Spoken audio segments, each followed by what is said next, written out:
So welcome, our beloved, remarkable brother Ken. We so appreciate your consistent leadership and solidarity. And as always at Setsi, we begin all things by acknowledging our creator, by acknowledging the original stewards of the various lands we're on.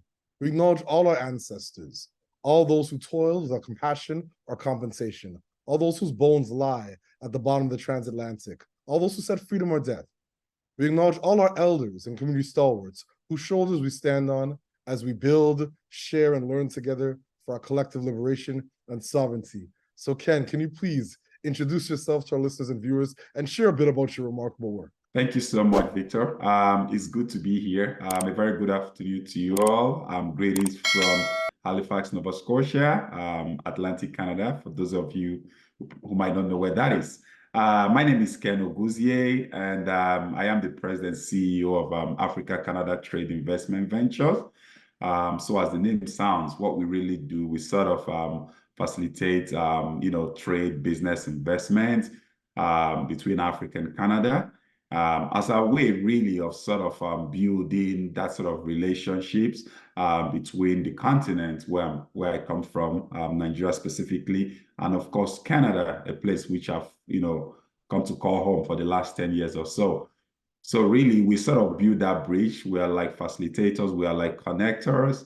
We bring people together and we sort of create those avenues where people can sort of share their ideas, share their business, prospects, and at the end of the day, strengthen those bonds or relationships, which cuts across transatlantic. And of course, there's been a lot of historical connections as well. So in a nutshell, that's what we sort of do. And that's what we've been doing at least for the last 7 to 8 years. That's truly remarkable, brother. I appreciate your visionary leadership and the considerable work that you're doing on behalf of so many. Thank you so much. So my next question is, what inspires you right now? What has you curious in your work? So for me, I just sort of would like to take it back to how this vision started, and then I sort of build upon that so that we can see where my inspiration comes from. So, when you think about, Canada and Africa, when I first moved here, I started doing a lot of work around speaking to individuals and stakeholders to understand what their thoughts around Africa was. And everything I heard was around aid. Africa is like where we send aid, people are suffering, people are dying. And I'm like, okay, this narrative is not what it should be. This continent is bigger than that. There's a lot of stuff. Of course, the first hurdle was really educating people that Africa is not a country, it's a continent. So that was part of how we had to do sort of those education and sensitization. But then I looked at it and said, listen, someone has to sort of step up and change this narrative. And, it has to start from somewhere. And at this point in time, I am here in Nova Scotia. Very important place when you think about the connections between Sierra Leone and Nova Scotia, talking about the Maroons and, how people move from here, Liberia, all those whole connections. So there's no better place really to be situated and start this work. So we then sort of started building upon that and saying, how can we work whereby in the next couple of years, we can look back and say there's been a lot of traction and we have been able to sort of strengthen that relationship beyond aid, but trade, because that's what I think the continent really would go a long way in terms of building the continent. And then, of course, I also looked at the fact that we had a lot of people from the African diaspora living in Canada to date, right? And in Nova Scotia. So how do you sort of bring all these stakeholders who come with a lot of skills and experience, who are constantly contributing to the community as a whole, but then a lot of things is happening in silos, right? So that's how we sort of put this structure together, leverage that. And, as of today, we've had a lot of milestones around businesses connecting between Canada and Africa. We've had a lot of milestones around investments, even coming from Africa into Canada, which is something typically most people don't know. People sometimes think about it from one way because there's that whole economic mindset where you might feel like, okay, one side is much more economically strong than the other part. But the narrative is that that's not what it is. It's a sectoral thing. It depends on the sector you're talking about. There are a lot of sectors that there's a lot of advancement in Africa beyond what you even see in Canada, and vice versa. So for me, my inspiration today lies in the fact that, when we hear those success stories, when we hear individuals who say, oh, listen, I didn't know about some of this, and now I'm engaging with people in Africa or businesses. Or even the most recent one where, I had someone who, a part of a business delegation, we're supposed to take to Africa, part of what we do. And this individual went to the doctor and said, hey, I'm going on a trip, to Africa. And the doctor was like, oh, don't go there. It's horrible. I've heard a lot of terrible stuff. Anyways, this person calls me up and we speak about it. And I said, are you committed to doing this? He said, yes, I'm going to do it. And then we went to Africa, and then, great business things, a lot of opportunities. And now this person is asking me, when are we doing this? Can we do this before the end of the year again? So those are huge inspirations for me. That's sort of the thing that puts a smile on my face, gladdens my heart, and really makes me feel like I'm impacting the community I live in, and of course, supporting my country and the continent which I come from. So that's sort of my, that's what I will respond to that, Victor. Indeed, indeed. That doctor is odd. Yeah, I'm pretty sure his laptop and his electric car, the minerals come from the same continent, he said. But as our ancestor Sajafo Kwame Nkrumah said, forward ever, backward never. So we'll leave it alone. So my next question is, what challenges and barriers do you face in your work? And what are some of the approaches you and your colleagues are taking to overcome these challenges and barriers? So I probably maybe alluded to them, but I'll probably go into details. I think there's a lot of stereotypes and biases. Thinking about Africa, the continent, people have been fed with all this negative news from the media.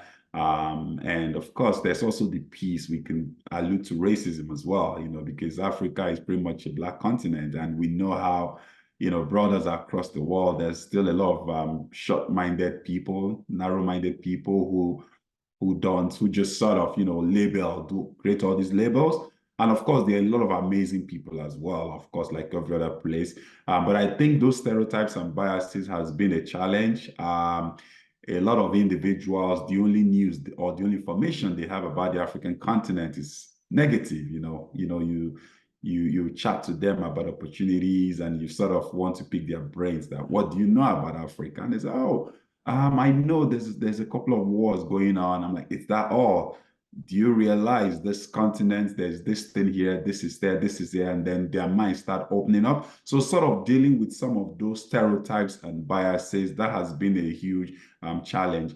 And also, even at the policy level, we're still doing a lot of work with Canadian stakeholders, government, because, I dare to say that Africa has not really been much of their interest for reasons best known to them, because for me, I still struggle to understand how this continent probably has the youngest population. So this is set to become the next big thing. So really, you should be focusing on where opportunity is going, not where opportunity is. And where else is it going? Is Africa. So even the challenge of convincing some of the policymakers in government at various levels to really up their game to move this to like level A in terms of priority continents or countries, that's been another challenge.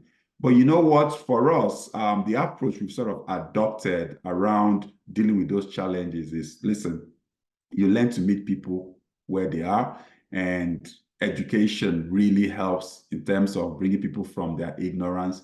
Yes, we can say it's not our responsibility to educate people. People should educate themselves.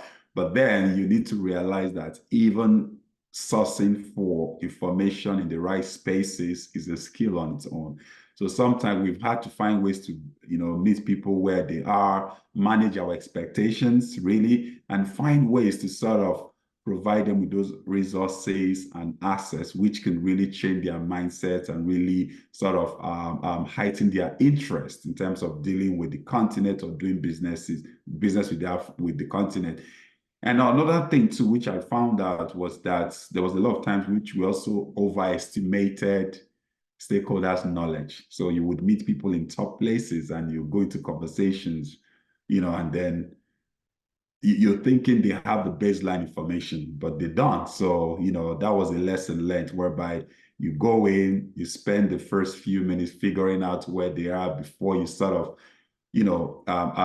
tailor your communication or your engagement based on where they are, because we've had some mind-blowing responses from people you would expect better, even up to government level. So, those challenges has been there, and this has typically been like our go-to in terms of, being able to navigate those challenges and, being able to come up with solutions, which seems to be working for now. So, yeah. That's incredible. Thank you so much for all that context, brother, and your candor.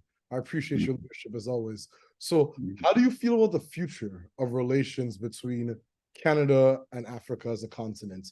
We have Global Affairs Canada, we have EDC, Export Development Canada. There's a lot of international frameworks and models that Canada has relationships with in terms of continents. How do you feel about the future of the relationship between Canada and the continent of Africa?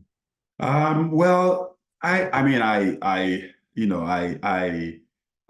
African, and we work with a lot of optimism, and we're very positive-minded people, and of course the whole Black race, actually, I would say. So of course I share a lot of optimism. I feel things would happen in the right way, or things would go progressive around that Canada-Africa trade relations. Some of the organizations you just mentioned, we have engaged with them, both at the personal level and of course at the organizational level. It's been mixed. We've had individuals, because organizations are made up of people comprise organizations. So we've had individuals who have been very progressive and really open, and we've also encountered some resistance, which different reasons. Of course, one of the biggest ones has always been when you work with policymakers or people at certain levels, it all has to tie into the appetite at the federal level. So if the country doesn't prioritize certain markets from a business standpoint, it's hard really to sort of get the sort of interest or traction that you want. So, however, there's been a lot of this, discussion. Shout out to, a lot of other stakeholders, individuals across Canada who are doing similar work like we do. And, we've sort of all been putting pressure from different angles. And even if you look at the present economic landscape, Victor, you can see, looking at things like China relations, which you can say is not really the way it used to be. And you look at Europe as a whole, Europe is a market, but hey, you can't compare, Europe to Africa in terms of the size of the market. So the logical destination really has to be Africa. Now, Africa is, of course, very complex in terms of you have all the extremes from North Africa to West Africa, East Africa. It's all, different cultures. However, there's a lot of commonalities in terms of progressive, hardworking people and people who are typically open to businesses and opportunities. So in a nutshell, I am very optimistic. I think we will see more traction as the year goes by. I manage my expectation by not expecting it to happen like immediate, like overnight. However, I think we are in the right direction. I think, individual stakeholders like yourself and every other person within the community, we all just need to keep, singing the same song, on the same note, the same key, that this is the continent, and this continent is blessed with a lot of things, not just mineral resources, but human resources. And there's a lot of benefits mutually Canada can actually get as well by, strengthening the engagement, strengthening the relationships beyond business as well, even the cultural piece, because you see, like I said earlier, you see a lot of people from the diaspora coming with these amazing skills. So how much are you tapping into them as ambassadors to really help build and strengthen those relationships? So that would typically be my message. And this would actually share, this also sort of summarizes what I believe or what I strongly feel about the future. That's beautiful. Thank you so much for once again your leadership. I know that we're in the final year of the UN Decade for People of African Descent, and I'm obviously optimistic as well, based off of the permanent forum that's been developed. but I feel there's still a lot of work to be done in terms of relationships, primarily because of the extractive nature in terms of mining companies and a lot of interest from the West on the continent of Africa that a lot of times don't benefit people on the ground in Africa or the global African diaspora. So once again, I appreciate your remarkable leadership, your strength, and all that you do for so many. So my last question, beloved brother, do you have any closing thoughts or calls to action for our listeners and our viewers? Well, so first of all, I like to just comment on the piece on extraction and minerals, because the mining thing has been very controversial, and honestly, I think there needs to be more work in terms of ensuring there's a lot of ethics around how that is done.